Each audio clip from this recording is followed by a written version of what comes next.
大家好，今天要呈現的這部影片，算是這個區域的進度與成效回報。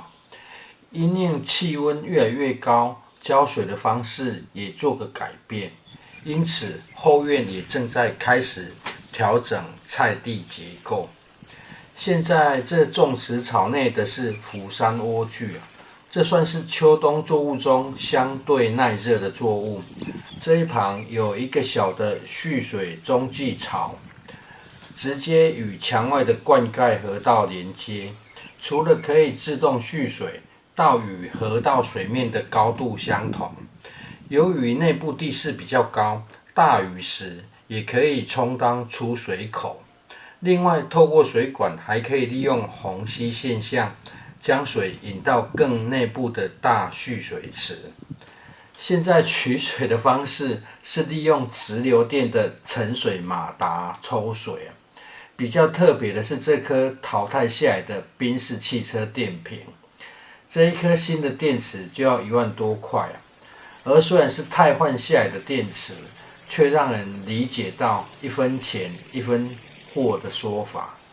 過往使用的電池輸出的水力強度會隨着電力降低，輸出的強度也變低啊。而這顆電池電力降低時，卻可以維持穩定的輸出。但是有個困擾問題，就是太重了。因此，這顆重量級的電池就留守後院，不用到前院去啊。而澆水的方式，因為地勢高，外加墊高種植，磚頭瓦片多的緣故呢，幾乎都是封閉的小菜床，因此水量算是澆得蠻多的，甚至有的還特別留溝，採用半漫淹的方式來避免天熱時土壤容易板結的現象發生。而這紫色敏豆的葉片其實很大，上部影片做了修剪，才有透氣與高產的能量。這是秋冬作物，現在還有辦法採收，算是很值得啊。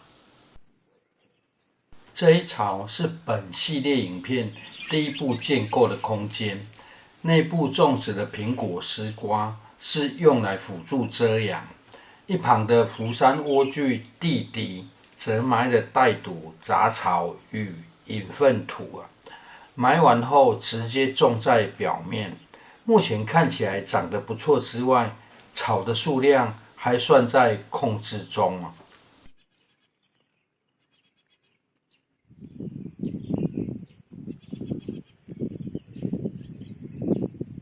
順道近拍一下剛才澆完水的指甲敏豆。懶人種植的方式沒有拉繩或拉網，但是生長的數量呢，一樣算是相當可觀。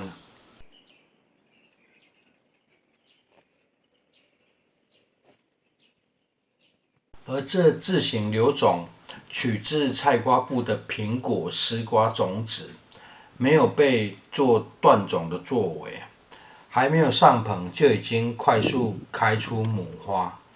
這些母花的花苞得一一拔除畢竟還沒上棚，上棚後的摘心都還沒做，就按照流程一步一步來。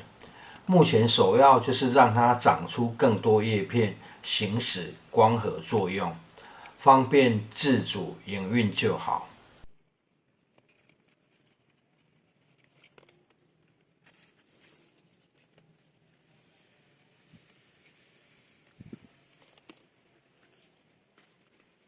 而圖表上每個人看的角度會不同，看菜當然也可以啦，不過個人是在觀察長草與土壤的狀況，順道找看看有沒有野生龍葵。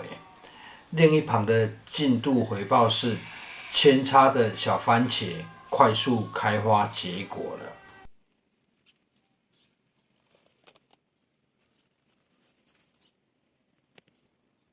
下雨過後，菜色看起來更鮮豔。不過進入多雨的季節，前院菜地大概得收尾了。將重心轉往後院與舊豬舍。這地勢都比較高之外，還多處是水泥地板的結構，這會比較方便，也容易做事。雨過天晴後，絲瓜生長的速度立即加速，目前已經爬上棚架約50-60公分。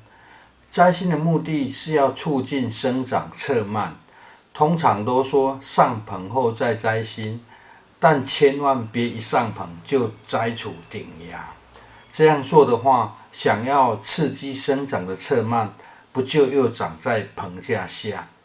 想要棚架下乾乾淨淨好走的話，就盡可能讓側蔓也全長在棚架上，再讓枝條先往日照會越來越高的北邊走。當棚架上長出側蔓與更多的葉片後，個人種植瓜果類、爬藤類有個習慣了，若是要讓藤蔓在平面式棚架上攀爬，棚架下主蔓的葉片都會摘掉。除了可以讓莖可以快速茁壯，另一個原因是植株是種植在棚架下，上方布滿葉片後，主蔓的葉片根本吃不到日照。如果是種植在棚架側邊，有日照的話，葉片留下也無礙。現在算是順手把腰部以下的葉片先做摘除，等棚架上葉片多了，棚架下再摘除乾淨。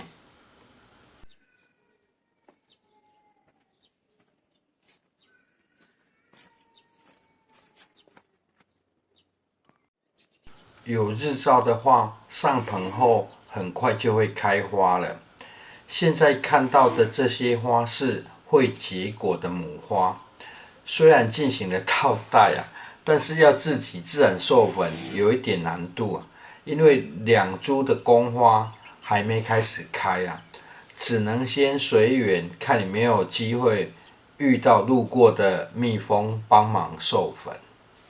沒有很積極的原因是時間根本不夠用防蟲網內同時育苗了絲瓜與苦瓜，要做嫁接，結果都已經長成這樣了，都不知道是否要乾脆現地搭設簡易棚架，讓其自由攀爬就好。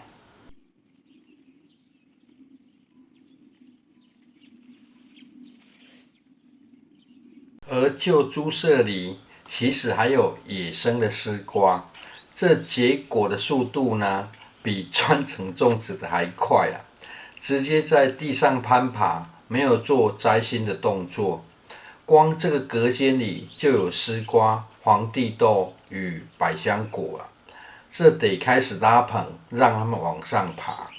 有遮陽降溫的效果後，要重新調整下方的種植空間，也會比較輕鬆。